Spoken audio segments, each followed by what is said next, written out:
প্রথম জরুরি কথা হচ্ছে আমাদের ফিলিস্তিনের মুসলিম ভাই এবং বোন যারা গাজার যে মুসলিম ভাই এবং বোন যারা গত 1.5-2 বছর যাবৎ যাদের উপর টানা ভয়াবহ গণহত্যা চালানোর পর যে যুদ্ধবিরতি হয়েছিল সেই যুদ্ধবিরতি লঙ্ঘন করে রমজানের রাতে যেখানে আমরা শান্তশিষ্ট পরিবেশে সাহারি এবং ইফতার করছি, এইরকম বরকতময় মাসেও তাদের উপর বর্বর হামলা পরিচালনা করা হচ্ছে, যাতে আমাদের অন্তর খুবই কষ্টিত এবং আমরা এই হামলার তীব্র নিন্দা জানাই।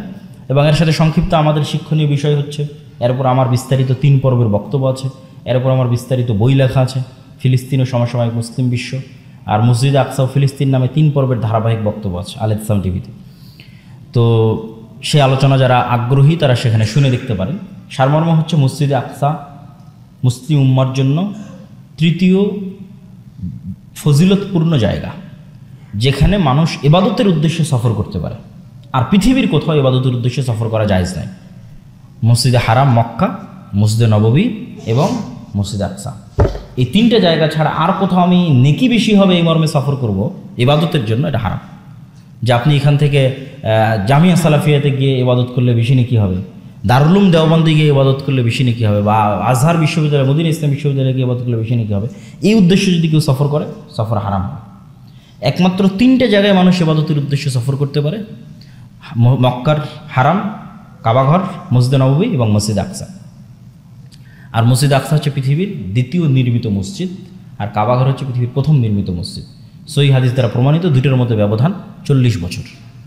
ইব্রাহিম এবং ইসমাইল আলাইহিসসালাম মিলে কাবাঘর তৈরি করেছিলেন, আর ইসহাক এবং ইয়াকুব বা ইব্রাহিম আলাইহিস সালামের পরবর্তী কোনো সন্তান তারা মসজিদে আকসা তৈরি করেছেন। এবং মসজিদে আকসা এখন যে ভিত্তির উপর আছে, এটা দাউদ এবং সুলাইমান আলাইহিসসালামের সময় তৈরি করা। আমরা যে সবুজ গম্বুজওয়ালা মসজিদটা দেখি সেটা মসজিদ আকসা না। হ্যাঁ, পুরো যে গ্রাউন্ডটা, উঁচু যে পুরো গ্রাউন্ডটা আছে সেটা পুরোটাই বরকতময়। সেখানে খ্রিস্টানদের গির্জা আছে, সেখানে ইহুদিদের সিনাগগ আছে। কিন্তু ওমর রাদিয়াল্লাহু তাআলা যখন মসজিদ আকসা বিজয় করেন, তখন মসজিদ আকসা বিজয় করে উনি কোথায় সালাত আদায় করবেন এটার জায়গা নির্ধারণ করছিলেন। তো বিজ্ঞ পাদ্রী বলতেছিল আপনি গির্জাতে সালাত আদায় করেন। তারপরে কেউ বলছিল যেখানে ইহুদিদের সবচেয়ে বড় পাথর, যে পাথরের তারা ইবাদত করে, তারা মনে করে এটা পৃথিবীর শুরুর পাথর, কেউ বলছিল ওখানে গিয়ে ইবাদত করে। তো কোনোটাই ওমর রাদিয়াল্লাহু তাআলার পছন্দ হয়। তিনি বললেন যে এখান থেকে কেবলা কোন দিকে, মানে কাবা কোন দিকে, তাহলে কাবাই দিকে। তাহলে কাবা যেই দিকে সেটার যেটা শেষ মাথা, ওই শেষ মাথায় গিয়ে উনি প্রচণ্ড ধুলা বালি আবর্জনা পাথর পড়েছিল, সাহাবিদিন নিয়ে সেটা পরিষ্কার করা শুরু করলেন, পরিষ্কার করে ওখানে সালাত আদায় করলেন। ওটাই কিবলি মসজিদ হিসেবে সেখানে পরিচিত, মসজিদ আকসা হিসেবে পরিচিত।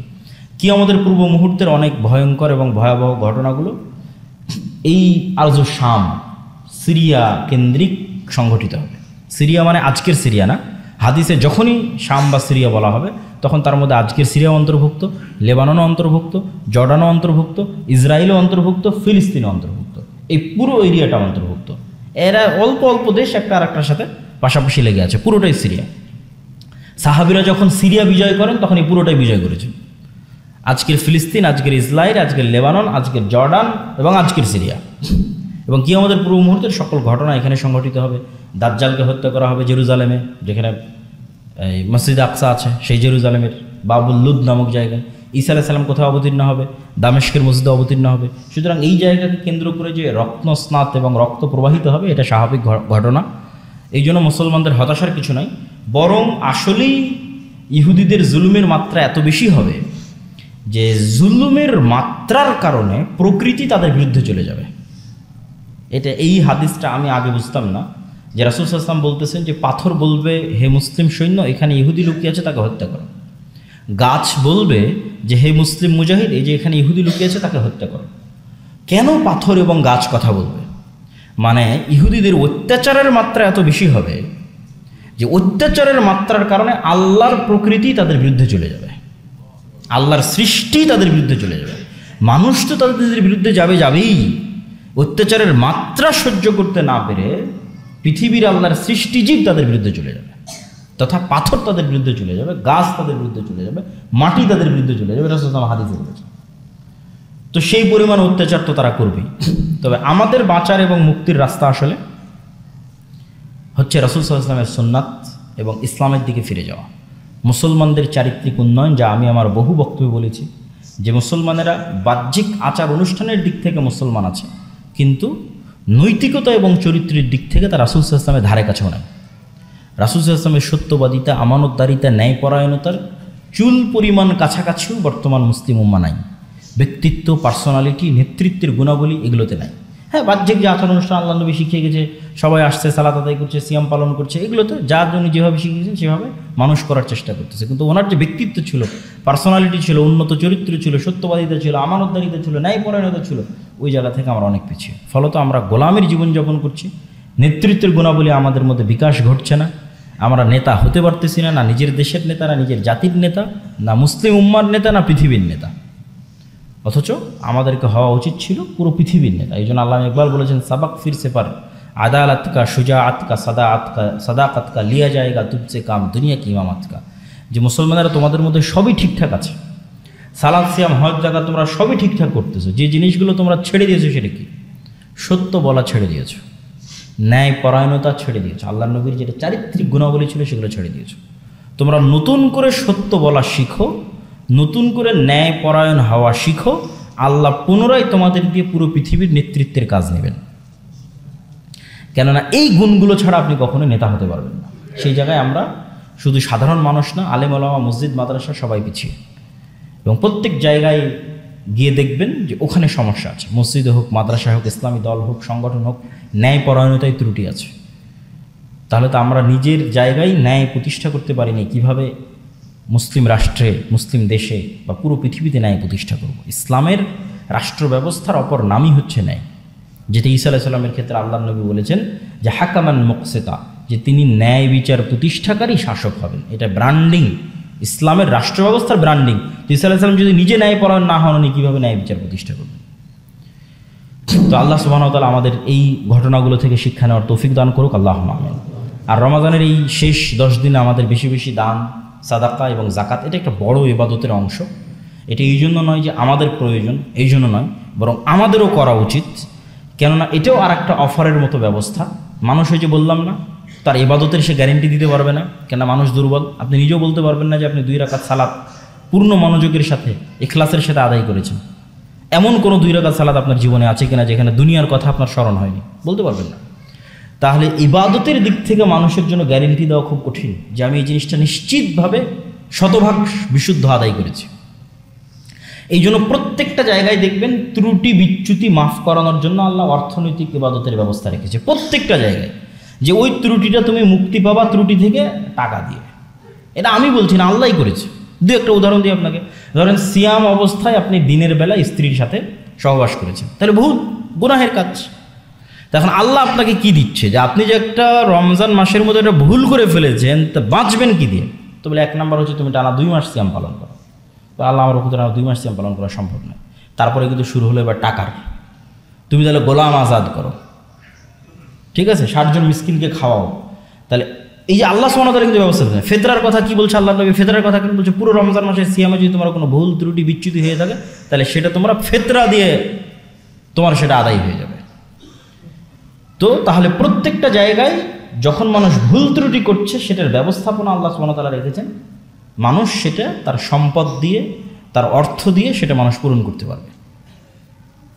তাহলে ঠিক তেমনি আমি যদি এখন অতিরিক্ত দান রমজান মাসে করি, শেষ 10 রাতে করি, জাকাত বের করি, জাকাত ফরজ ইবাদত, আর ফরজ আল্লাহ সুবহানাহু ওয়া তাআলার কাছে খুব পছন্দনীয়।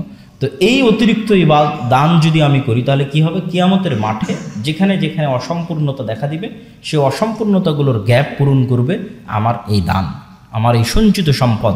কেউ এসে বলবে আপনি আমার গীবত করেছিলেন, কেউ এসে বলবে আপনি অমুক দিন এই টাকা পেতাম আপনি দেননি। এগুলো সবগুলো পূরণ হবে এই সঞ্চিত সম্পদ, দান থেকে। তখন আপনি বেঁচে যাবেন। আর যখন আপনার দান করা কোনো সম্পদ জমা করা নাই, তখন তো আপনি বিপদে পড়ে যাবেন। তো এই জন্য আমাদেরকে অতিরিক্ত হারে দান করতে হবে, এবং অতিরিক্তভাবে এই শেষ 10 রাতে বিশেষ করে জাকাত ফরজ, জাকাতের উপর আমাদের বিস্তারিত আলোচনা আছে। কীভাবে জাকাত বের করবেন তার বিস্তারিত ভিডিও আছে ইসলাম টিভিতে, দেখে সেই হিসাব অনুযায়ী জাকাত বের করেন। জাকাত অন্যের সম্পদ, এটা আপনার সম্পদ নয়, বাড়ি থেকে বের করতেই হবে। আর ফিতরা আদায় করতে হবে, এবং ফিতরা রাসূল সাল্লাল্লাহু আলাইহি ওয়াসাল্লাম কখনও টাকা দিয়ে আদায় করেননি। সেই যুগে টাকা দিয়ে আদায় করার সুযোগ ছিল, তিনি খাদ্যদ্রব্য দিয়ে আদায় করেছেন। আর আল্লাহর নবী জাকাত কখনো কাপড় দিয়ে আদায় করেননি। মানে আমাদের এখানে এসে পুরোটাই উল্টে গেছে। জাকাত আপনার সম্পদ নয়, তাহলে আপনি কেমনে সিদ্ধান্ত নিলেন যে এই টাকা দিয়ে আপনি কাপড় কিনবেন? ওটা তো অন্যের সম্পদ, তো তাকে তার কাছে বুঝিয়ে দিতে হবে যে কাপড় কিনবে না সেমাই কিনবে তার ইচ্ছা। আর ফিতরার ক্ষেত্রে আপনাকে বলাই আছে যে আপনি আপনার খাদ্যদ্রব্য বের করবেন, তো সেখানে কেন টাকা দিতে গেলেন, মানে পুরোটাই উল্টে গেছে।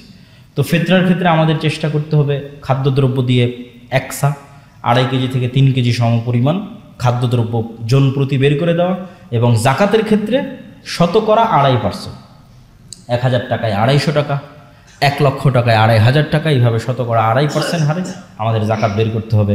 এবং এই সমস্ত কাজের ক্ষেত্রে আপনারা অবশ্যই আমাদের যে সকল প্রতিষ্ঠানগুলোর কথা আপনারা স্মরণে রাখবেন। এই মসজিদ থেকে শুরু করে এই মসজিদের সাথে সম্পৃক্ত যে মাদ্রাসা আছে, আমরাও বিভিন্ন প্রতিষ্ঠানের সাথে সম্পৃক্ত আছি, বিশেষ করে Al Jamia Salafia, Nibras Islamic research foundation, একসাথে বহু জায়গায় বিভিন্ন রকমের কার্যক্রম পরিচালিত হচ্ছে। যেমন আপনাদের মিরপুর 12 দাওয়া সেন্টারে, সেখানে কোরআনের শিক্ষার কোর্স, আরবি শিক্ষার কোর্স, প্রতিদিন ইফতারির ব্যবস্থা, তারাবির সালাত, সব কিছুই পুরো রমজান মাসব্যাপী চলছিল, এখনও চলছে।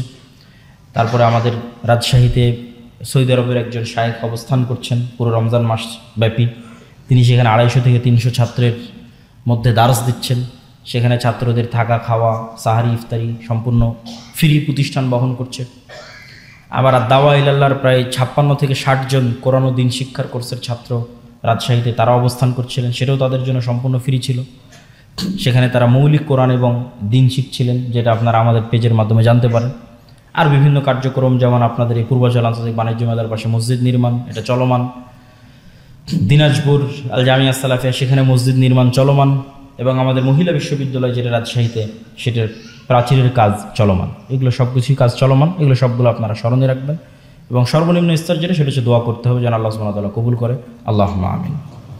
তো আমি বক্তব্যের শেষে চলে এসেছি। আল্লাহ সুবহানাহু ওয়া তাআলা আমাদের সকলকে এই শেষ 10 দিনে, আমাদের জাকাত হোক, আমাদের ফিতরা হোক, আমাদের দান হোক, রাত জেগে ইবাদত হোক, আমরা যেন মার্কেটিং থেকে শুরু করে অন্যান্য কিছুতে ব্যস্ত হয়ে এই শেষ 10 দিনের গুরুত্বকে ভুলে না যাই। আল্লাহ যেন আমাদের ইবাদত করার তৌফিক দান করে। আল্লাহুম্মা আমিন।